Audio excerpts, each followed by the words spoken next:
दोस्तों आज से 5-6 साल पहले चलते हैं। मान लीजिए आपको किसी अपने दोस्त को पैसे भेजने हैं तो सबसे पहले आपको बैंक में जाना होता था, जहां पर काफी भीड़ लगी रहती थी। जैसे तैसे भीड़ में नंबर आता था तो कुछ पेपर वर्क करना पड़ता था, उसके बाद आप पैसे भेज पाते थे।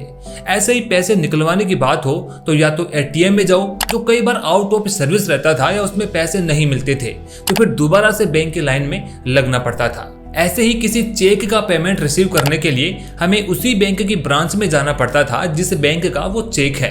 अब इस पूरी प्रोसेस में न जाने कितना ही टाइम हमारा खराब हो जाया करता था। लेकिन अब डायरेक्ट आते हैं आज के समय में। आज अगर आपको किसी को पैसे भेजने हो या पैसे रिसीव करने हो तो हम क्या करते हैं, हम केवल अपना फोन निकालते हैं और मात्र कुछ सेकंड में ही यूपीआई के जरिए वो पैसा सीधा ट्रांसफर कर देते हैं। आज के समय में मोबाइल से न केवल हम पैसे भेज पा रहे हैं बल्कि पूरा बैंकिंग सिस्टम चला रहे हैं। ऐसे ही इंटरनेट यूज करने के मामले में 2015 में Bharat per capita mobile data consumption में 122वें स्थान पर था। 2012 में मोबाइल डेटा ट्रैफिक में भारत का शेयर केवल 2% था। अब 2022 में ये 21% तक पहुंच चुका है, यानी लगभग 10 गुना की इसमें बढ़ोतरी हो गई है। सबसे बड़ी बात तो यह है कि मोबाइल और इंटरनेट का ये डिजिटल रिवॉल्यूशन केवल शहरों तक ही सीमित नहीं है, बल्कि देश की ग्रामीण और गरीब आबादी भी इसका इस्तेमाल कर रही है।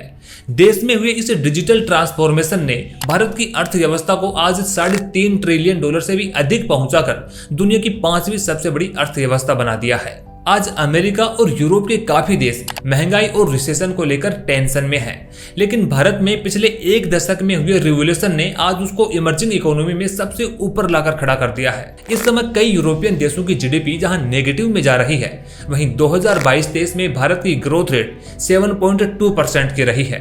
तो चलिए जानते हैं कि वो कौन कौन से रिवॉल्यूशन है जिसने भारत को बदल कर रख दिया है, जिनकी वजह से आज हमें देश में डिजिटल ट्रांसफॉर्मेशन देखने को मिल रहा है। चैप्टर 1, फर्स्ट रिवॉल्यूशन है आधार। दोस्तों आज आपके पास जो आधार कार्ड है ना, आप उसे एक नॉर्मल सा आइडेंटिटी कार्ड ही समझ रहे होंगे, लेकिन आज देश में जो भी फाइनेंशियल इंक्लूजन हुआ है, यानी वित्तीय समावेशन जो हुआ है, उसका पूरा स्ट्रक्चर आधार पर ही टिका हुआ है। ये दुनिया का सबसे बड़ा बायोमेट्रिक आईडी सिस्टम है।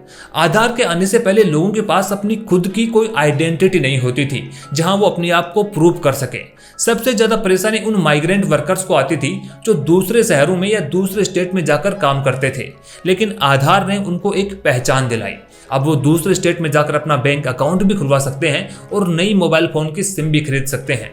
2009 में जब आधार की परिकल्पना की जा रही थी तब भारत में लगभग 40 करोड़ लोगों के पास अपनी कोई आइडेंटिटी नहीं थी, लेकिन आज भारत के 99% अडल्ट पॉपुलेशन के पास अपना आधार कार्ड है। आधार की सबसे खास बात देखो यह है कि एक आदमी को केवल एक ही डिजिटल नंबर मिलता है जिसमें आंखों का स्कैन और फिंगरप्रिंट जुड़े होते हैं। इससे डुप्लीकेट आधार नहीं बनाए जा सकते। देखो आज से 15-20 साल पहले की बात करें तो देश की लगभग 70 से 80% आबादी के पास बैंक अकाउंट ही नहीं था। ज्यादातर ग्रामीण एरिया के लोग बैंकों में जाने से ही डरते थे क्योंकि उनके पास कोई आइडेंटिटी नहीं होती थी और अकाउंट खुलवाने पर उनसे काफी सारे कागजात मांगे जाते थे जिन्हें वो पूरा नहीं कर पाते थे।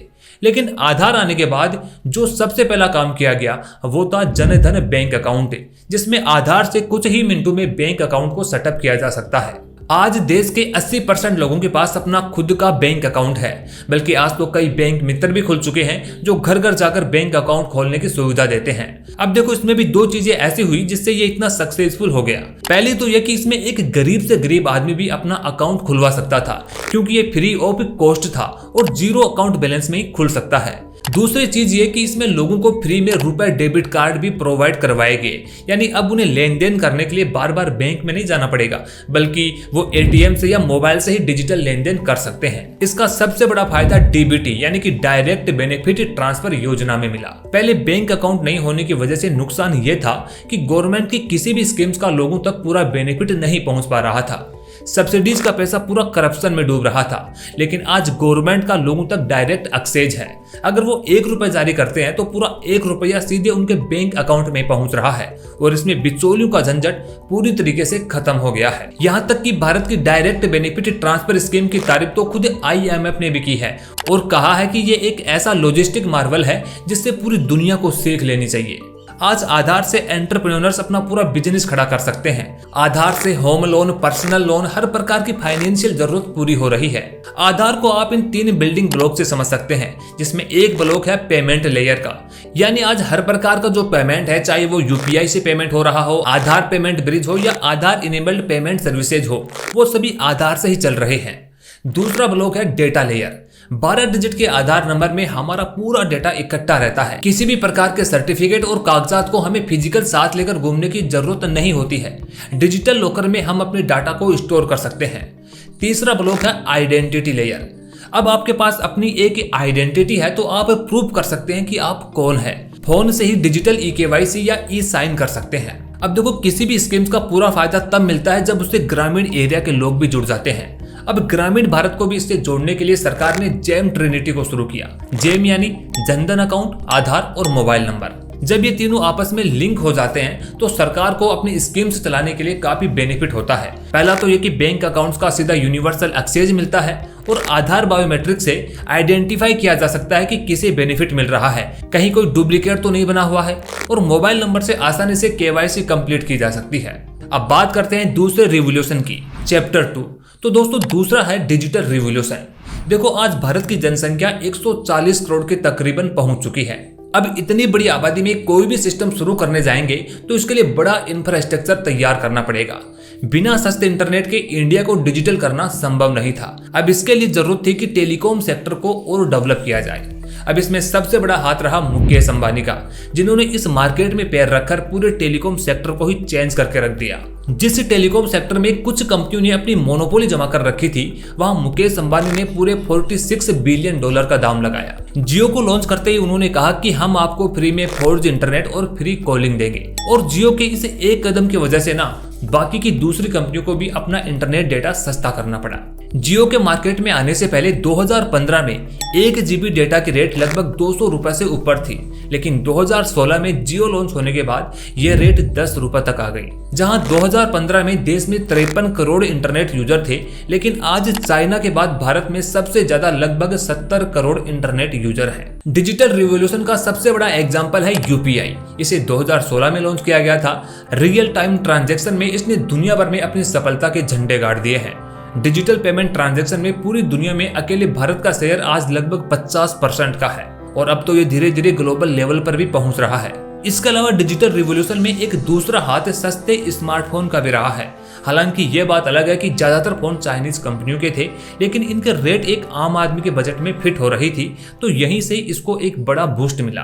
दोस्तों, आधार और यूपीआई ये दोनों ऐसे रेवोल्यूशन हैं जो आपको दुनिया के किसी और देश में देखने को नहीं मिलेंगे। ऐसा इसलिए क्योंकि ये एक तो सभी के लिए ओपन है और एकदम फ्री है। वहीं अगर आप वेस्टर्न कंट्रीज की बात करें तो वहां पर गूगल और फेसबुक जैसी बड़ी बड़ी कंपनियों की मोनोपोली बनी हुई है। देखिए, आधार कार्ड में जो हमारा डेटा है ना, वो मार्केट में खुलेआम बिकता नहीं है, वो एकदम 100% गवर्नमेंट के पास सिक्योर है। वहीं फेसबुक और गूगल जैसी कंपनियों के लिए हमारा डेटा ही उनके लिए सब कुछ होता है। वह मार्केट में हमारे डेटा को बेचकर ही अपना प्रॉफिट कमाते हैं। जब हम यूपीआई से ट्रांजैक्शन करते हैं तो इसके लिए हमें कोई पैसे पे नहीं करने पड़ते हैं।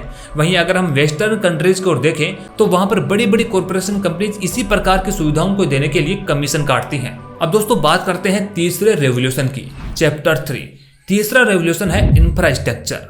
दोस्तों, अगर इंफ्रास्ट्रक्चर का डेवलपमेंट नहीं हो तो किसी भी चीज का आगे बढ़ना बहुत ही मुश्किल है। चाहे देश में डिजिटल रिवॉल्यूशन लाना हो या फिर फाइनेंशियल इंक्लूजन करना हो, इंफ्रास्ट्रक्चर में केवल रोड, एयरपोर्ट, ट्रेन स्टेशन आदि ही नहीं आती, बल्कि सब कुछ आता है। अगर डिजिटल रिवॉल्यूशन करना है तो हमें टावर चाहिए होंगे, तो टावर भी इसी इंफ्रास्ट्रक्चर का पार्ट है।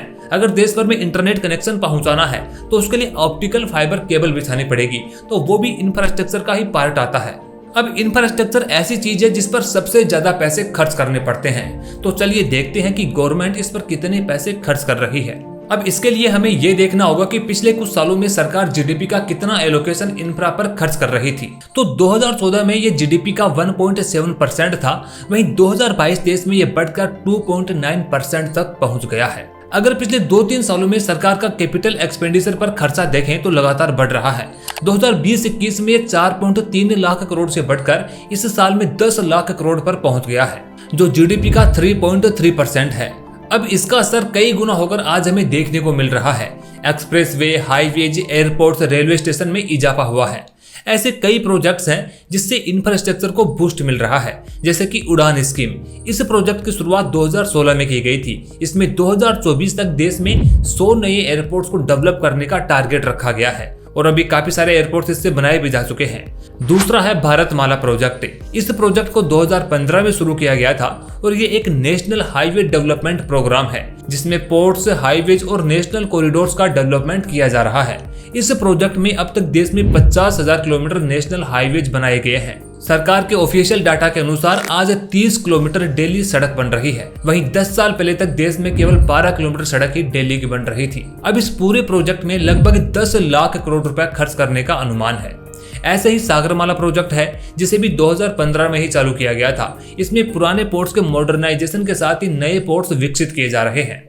अगला है स्मार्ट सिटी मिशन। इस मिशन में सरकार का ये टारगेट है कि हम देश में 100 शहरों को स्मार्ट सिटी बनाएंगे। अब स्मार्ट सिटी होती क्या है? बेसिकली एक स्मार्ट सिटी का मतलब हुआ जहां पर कंप्लीट वाटर सप्लाई हो, इलेक्ट्रिसिटी सप्लाई मिले, सॉलिड वेस्ट मैनेजमेंट हो, पब्लिक ट्रांसपोर्ट हो, गरीबों के लिए अफोर्डेबल हाउसिंग हो और पूरा शहर डिजिटलाइजेशन हो। हालांकि इसमें सरकार अभी पीछे चल रही है और अभी तक 22 सिटीज ही स्मार्ट बन पाई है। अगला है गति शक्ति मास्टर प्लान। इस मास्टर प्लान में नेशनल इंफ्रास्ट्रक्चर पाइपलाइन और नेशनल मोनेटाइजेशन पाइपलाइन को तैयार किया जाएगा। इस पूरे मिशन पर 100 लाख करोड़ रुपए खर्च करने का प्लान है। इस प्लान से इंफ्रास्ट्रक्चर के क्षेत्र में एक अलग तरह के रिफॉर्म होने वाले हैं। दरअसल कई ऐसे सारे प्रोजेक्ट होते हैं जो अलग अलग मिनिस्टर के अंडर में होते हैं।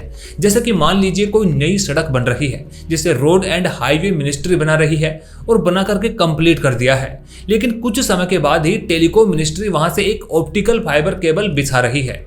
अब इसके लिए दोबारा से उस पूरी सड़क को खोदना पड़ेगा, तो यहाँ पर उस पूरे किए कराए काम पर पानी फिर जाता है।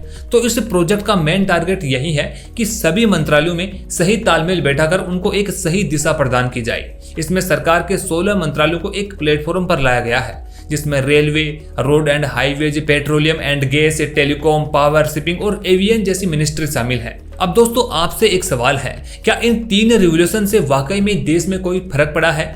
आधार और यूपीआई जैसे प्लेटफॉर्म से आपकी जिंदगी में कितने बदलाव हुए हैं? अपना जवाब नीचे कमेंट सेक्शन में जरूर बताना। वहीं अगर वीडियो अच्छी लगी तो इसे लाइक और शेयर जरूर करना और ऐसे इंटरेस्टिंग वीडियोस देखने के लिए हमारे चैनल को सब्सक्राइब भी जरूर कर लेना।